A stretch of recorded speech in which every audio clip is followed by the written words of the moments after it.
nishukuru sana Wizara ya Ardhi kupitia ofisi yetu ya Kamishna wa Mkoa wa Morogoro kwa nafasi hii ambayo mmetupatia. Tunatambua Samia Ardhi Clinic ni ya kitaifa na kwa mkoa wetu hii ni halmashauri ya pili, lakini mmetupa kipaumbele kwamba wiki hii ya maadhimisho ya siku ya wanawake, kliniki hii imekuja kufanyika katika halmashauri yetu.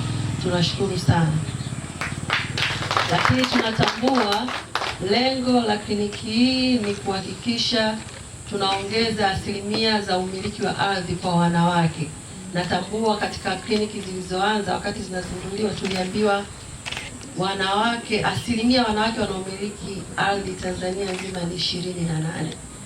Kwa hiyo tunatambua mmekuja kuhamasisha. Kwa hiyo nitumie fursa hii kuwaomba wanawake wenzangu tujitokeze. Hii ni nafasi adhimu.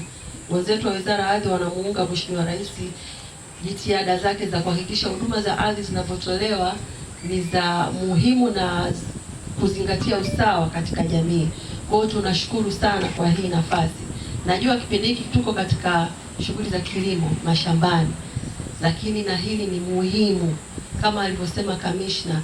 Hapa hati zitaandaliwa na kutolewa, migogoro itasolviwa, lakini pia tutapewa elimu bure za masuala ya ardhi na miliki, lakini pia tutapewa ankara ambazo tutatakiwa kulipia miliki zetu za ardhi. Kwa hiyo wasihi wananchi, sio tu wanawake na kina baba pia, tutumie nafasi hii adhimu ili tuweze kuhakikisha migogoro yetu na changamoto zetu zote za ardhi zinapatiwa ufafanuzi.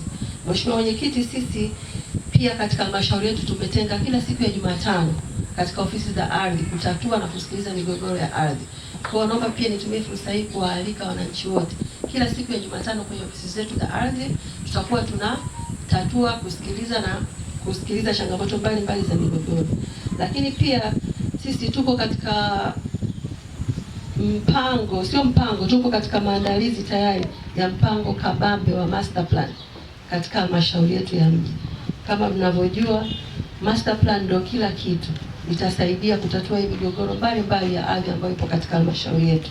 Lakini pia ni source pia kwenda kuboresha miundombinu mbalimbali ya ardhi na pia kuandaa maeneo mbalimbali ya uwekezaji katika halmashauri yetu.